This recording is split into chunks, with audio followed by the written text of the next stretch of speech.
going.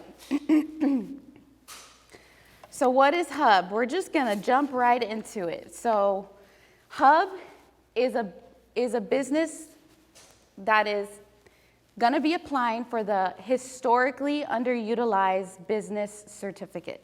So what this means that the business is formed for a purpose of making profit where at least 51% is owned and operated by an Asian Pacific American, Black American, Hispanic American, Native American, an American woman, disabled veteran with service-related disability of 20% or greater. So if you check the box on all of those, you're in the right place because now you are eligible for the certificate. So here are some more qualifications. U.S. citizen, provide at least 1 year of Texas residency, prove to control the day-to-day operations, and hold a company title equivalent to ownership and control requirements. So the applicant must be a Texas-based business. So your primary business has to be here in Texas. And prove that it is the principal place here in Texas. It has to also be a for-profit. Nonprofits do not qualify. So you're probably wondering, like, what is the purpose? Why did the state of Texas create the Hub certificate? And basically what this is that in 2009, there was a disparity study that confirmed that continuation of the statewide program to be vital to the Texas economy. And so what that means is they created this certificate in order to level out the playing field for the individuals in those minority groups. So before, what was happening is that, essentially it was favoritism, people were all getting the same contracts. With the Hub certificate, this levels out the playing field because we'll talk a little bit about what state agencies have to do to make a good faith effort in order to do business with your small business. So this is a little bit about why the state of Texas created the Hub program. And so in 2014, there was about 18,067 certified hubs in the state of Texas.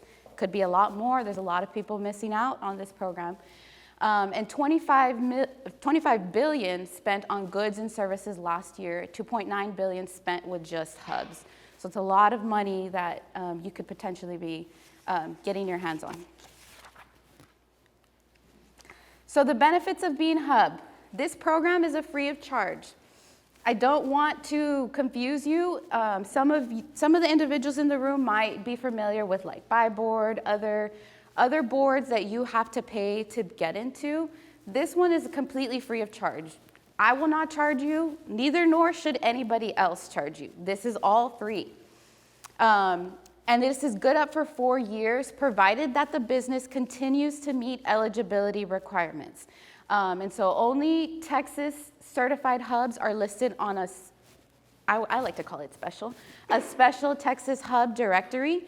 So you'll see there in later slides that you can toggle on the comptroller's website to see who's on the Central Masters bidders list, which you have to pay $70 to be on, and that's yearly, and who's on the state of Texas Hub certified list. So there's different lists, and we'll take a look at them.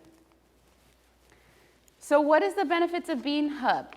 It has increased your exposure to the general public as well as other entities that have supplier diversity programs. The comptroller's office has a mentor prodigy program. They also increase your opportunities for subcontracting opportunities. So I always like to say that look at the people that are in the room. There could be potential for you to partner up on contracts. When we funnel into Bid Academy, what happens is a lot of individuals partner up and they go for a contract together. So we give you the education on how to do that, how to fill out those subcontracting forms so that you're able to partner up with the businesses in your room. Sometimes you might not have the capacity, but your partner might. And so those are some of the things that we'll talk about if you join the Bid Academy.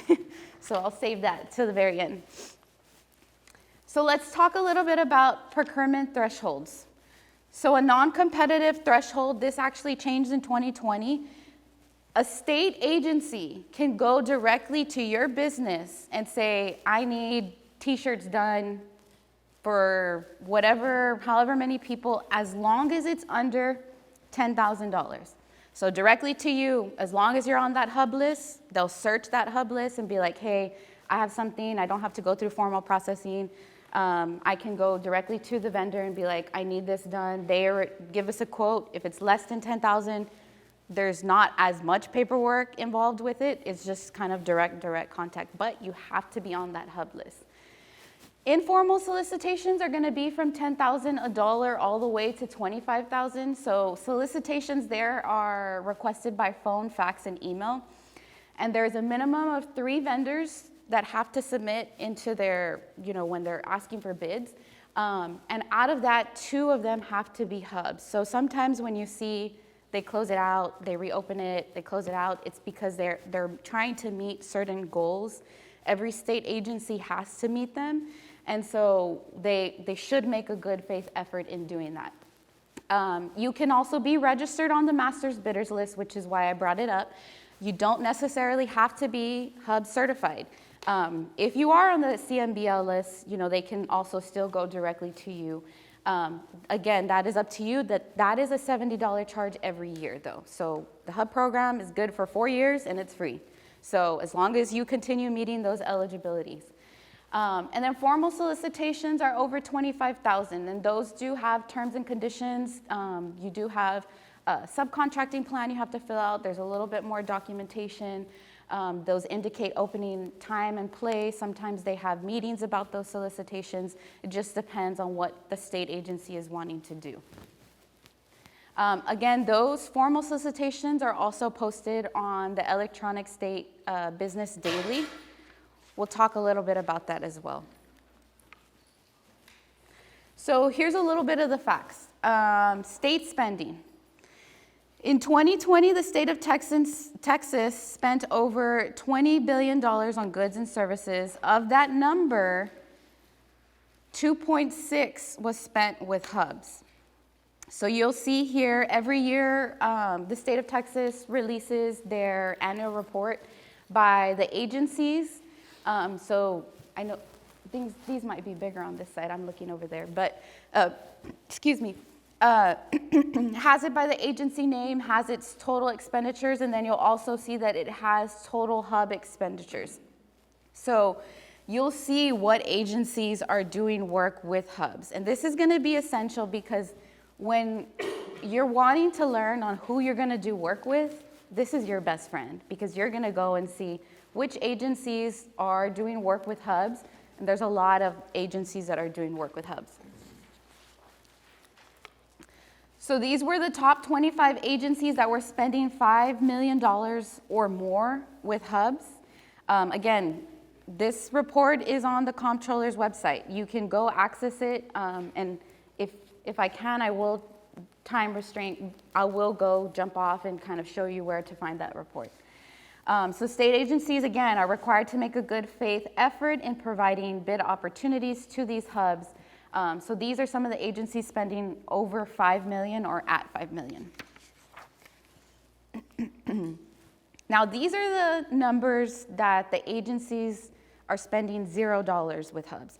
This is important because if you're thinking coming into this that you want to sell to the state law library, it's not going to happen. So it's important to do the research on what agencies are spending the money with the hubs, because if you have an idea of who you're going to work with and you come to this report and they're not spending money with hubs, then you know, okay, this is not the avenue I want to go to.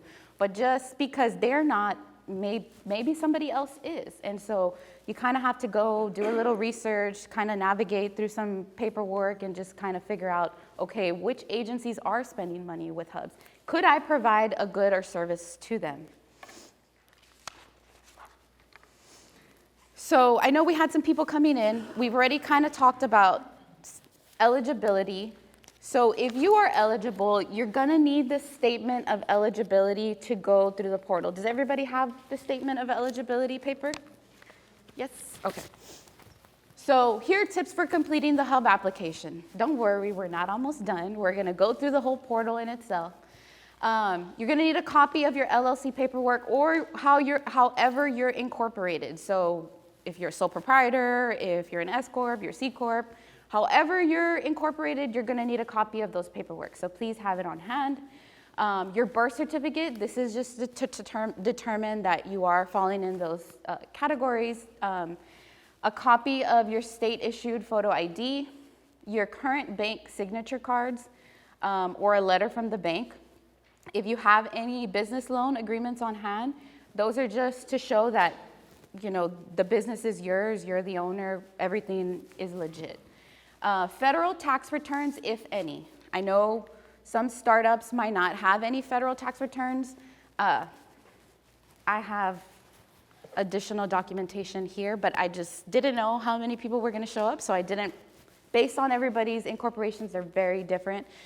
So I do have some up here in the front, but we'll talk about that. Additional, you will need your EIN number, so if you have that paperwork, your professional licensing and permits, if you do have professional licensing and permits. If you operate from your home, you might provide your deed or your lease agreement wherever you do operate from. And then we're gonna jump into the list of purchasing and item codes closest to where the product and service can be provided. I know that kind of tripped up a little bit, but I'm gonna explain myself. And then the next one is gonna be the relevant Texas highway districts where your products or service are available and where you can deliver them.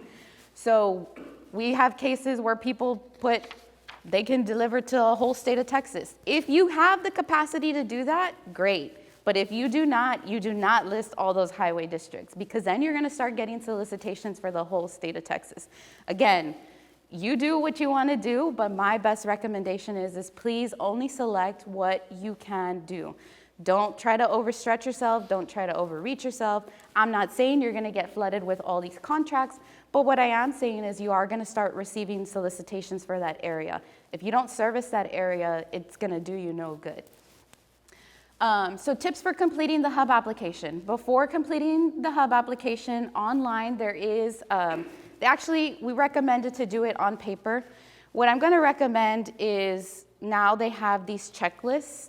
And so I'll show you where to find the checklist based off of your entity. I do have some up here. I have some sole proprietor and I have some LLC checklists. Again, I don't know everybody's incorporation, so I didn't want to print off 50 of different things. So I will show you how to find out what that checklist is. As you get the checklist, you gather all your documents together. Then we're going to get into the portal. But before we get into the portal, ask yourself these questions. Before you register, are you in good standing with the state of Texas? Are you active on your franchise tax if this applies to you? Do you have an EIN number? These are some of the questions you got to ask yourself. If you're a startup, you might not have some of this. You probably should start working towards it. If you're not a startup, you already have it, great. You know, we're on the right track.